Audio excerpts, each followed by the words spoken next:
what's going on. So I want to shoot a video about sex, drugs, and alcohol is what I'm going to name it.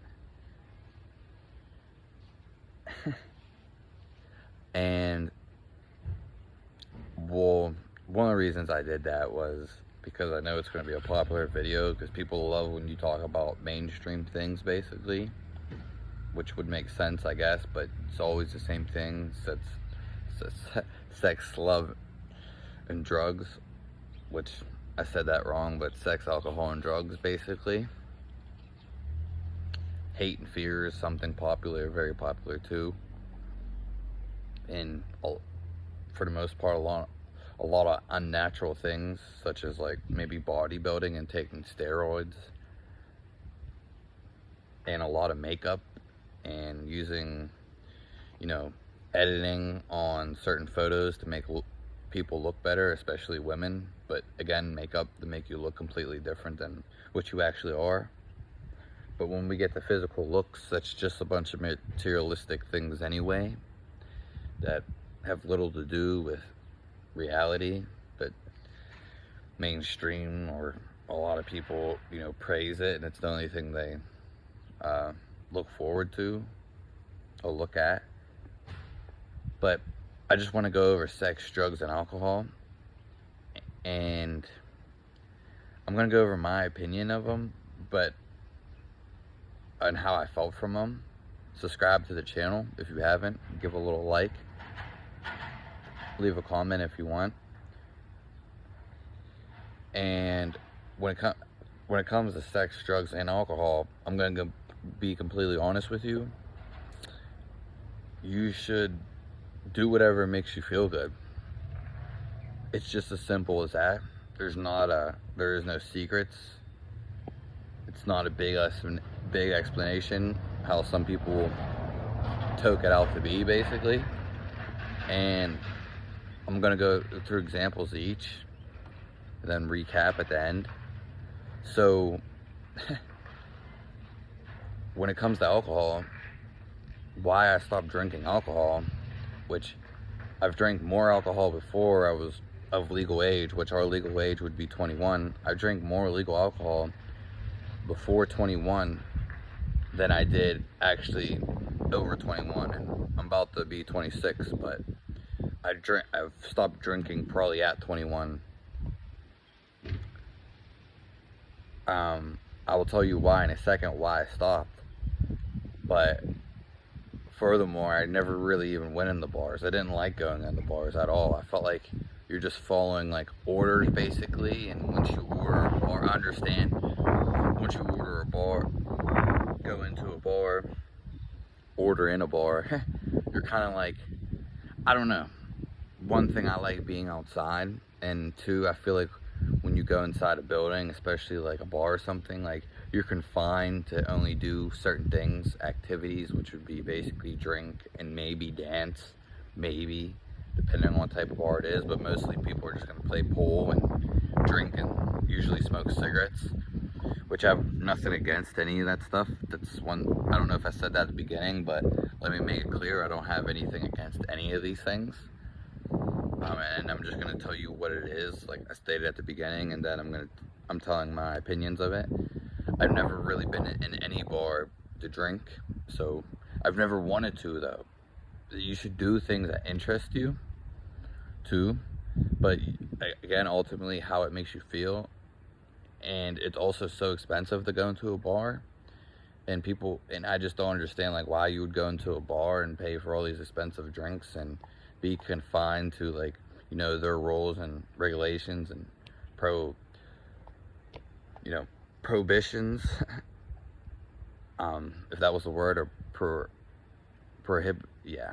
I think I know the word on the mind sometimes, but I don't know how to say it. I can spell it Prohibition.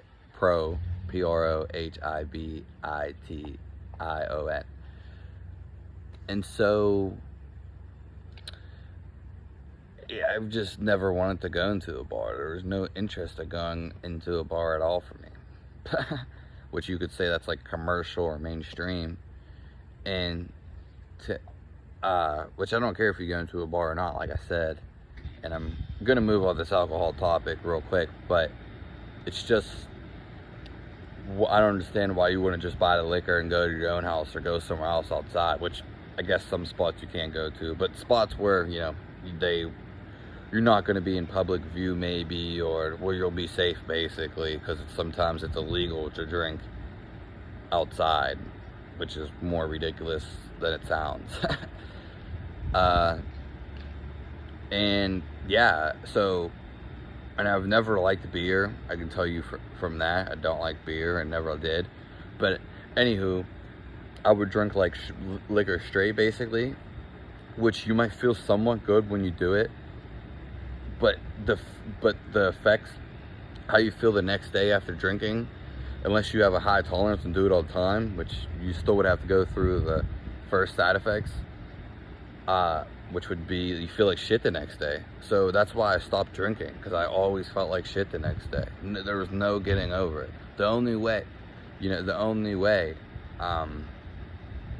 is like if you become like a high tolerance, which I know some people, or I know a very sick person in real life who could basically throw up all night and do whatever the next day, like everything's fine. But basically, to me, it just ruined my life, and I think it ruins a lot of people's lives. I've nothing against it though, but if it's gonna make you feel like shit the next day for a couple hours of fun, but it doesn't outweigh, let's say you drink for 3 hours, well, you feel like shit for 6 hours the next day, so that's an indication of like you're not outweighing the benefits basically. But again, with the fact of the matter, if you feel good and you like to do it, go fucking do it. So number 2, sex. I'm gonna tell you right off the bat, again, I'm nothing against any of these things, and just at my state of peace and where I'm at right now, I'm not looking for sex. I don't want sex at all, and there's nothing wrong if you fucking for a stripper or a slut or a man whore, whatever it is. I could care less.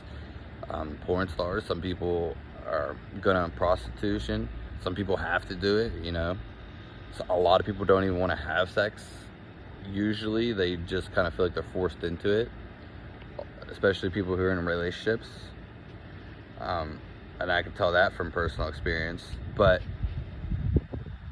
every time that I've had sex, and I mentioned this in my NoFap video that's kind of around the same time as this, but every time that I've had sex, I felt like my life was over after it, and I was like confused, and I didn't know what to do after it, and I feel a loss of energy and tired.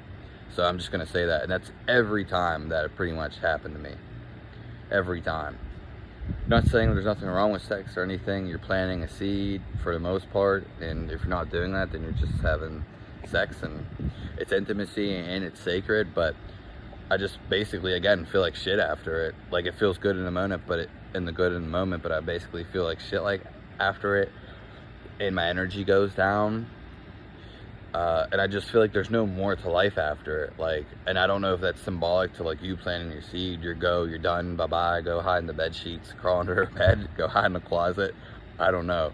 But I don't know if women necessarily feel like this, but me, in my personal experience, that's how I always thought. And when it comes to sex and stuff like that, and the 3 things I'm talking about, you should go find like what you really want to do and your purpose in your life, or just whatever you like to do, whatever really interests you. And if it is sex, drugs, or alcohol, then go do it. But you know, I don't think it really is for a lot of people. For some people, definitely it is, and like I said, there's nothing wrong with that. But I think a lot of people use it to drown out something else, or they're just not going to do what they actually want to do.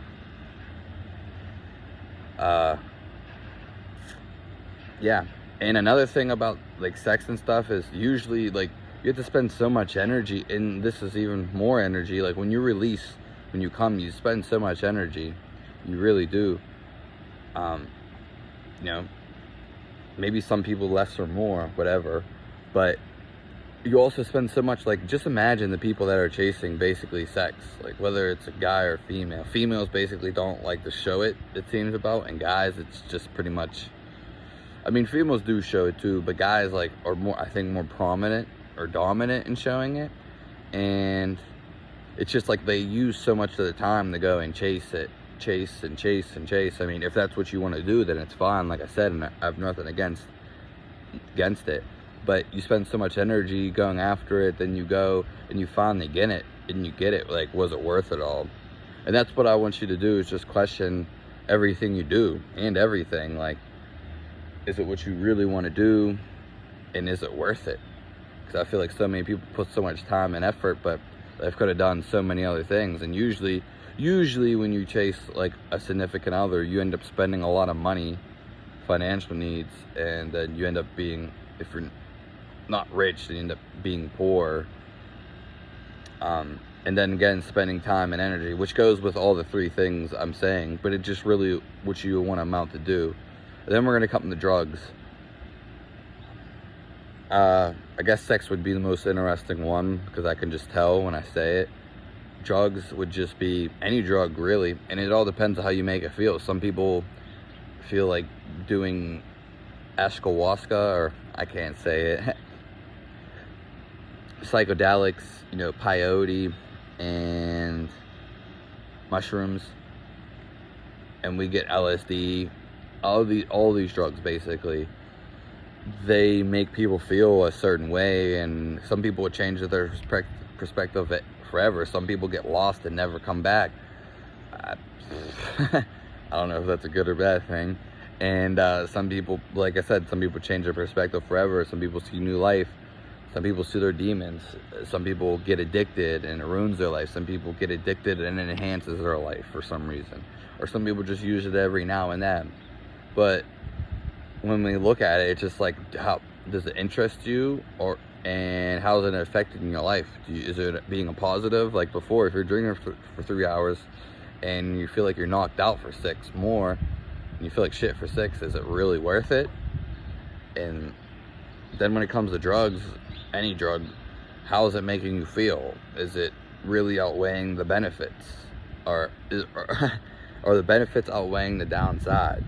Which, whatever it is it costing you a bunch of money? Is it making you feel like shit? Is it making you scared, terrified, petrified? I don't know why I wanted to say that one too. Or is it uplifting you? Is it making you feel good? Or is it making you feel good to making you crash down and making you keep chasing the high, basically? Or is it, you know, do things such as like increase your appetite, increase in creativity, or give you an energy boost? Or does it make you feel slumped and make you feel like you're stuck inside a couch? I think everyone's going to have a different answer, and you should do it based on how you're going to feel and what's the ultimate result. You know, some people may use it for a little bit, something, and then not use it anymore. Some people build careers off of it. I see people, some people build so many things. Some people get drunk, and I know that isn't a drug, but some people get drugged or get friends with drugs and have a baby with someone, and then their life, they think that this is their life now, which maybe it is, and then they have to contribute the rest of their life to this baby that they had that maybe they didn't want, or wasn't planned, or was unexpected for the most part, and they just weren't ready psychologically or financially or whatever it is. So I think that those are things are just taken into consideration, and how it makes you feel. I know some people feel real good when they basically do some stuff, but I feel like other people, though, it takes them down into the dungeons and they can never get out. And if something makes you keep coming back to it, maybe such as like heroin or something that's like highly addictive, as we can see, but I personally want to know, it makes you keep coming back. And how good is that if it's just like gonna make you attached? And do you really need it? And why were you going after this in the first place? So that's just things to take into consideration. Was it peer pressure? Was it your own questioning or your own interests? And yeah, and just how it really benefits your life. That's just something. Sky was just looking real crazy. It does not look like that. It's actually pretty cloudy. Just how it really benefits your life at the end of the day. So yeah, that's pretty much all I have to say. Okay, have a nice one. Sub to the channel. Let me know what you think below.